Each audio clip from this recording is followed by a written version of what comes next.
How long did it take you to find out that if you put red onion in boiling water, make a tea out of it, and let it sit for a few minutes until it thickens, then strain it, it will look just like this?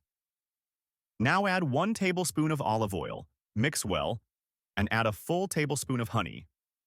Stir again and let it cool a bit. This remedy eliminates throat mucus, cleanses the lungs, strengthens immunity, relieves colds and the flu, and helps detoxify your body. How would you rate my video from 1 to 10?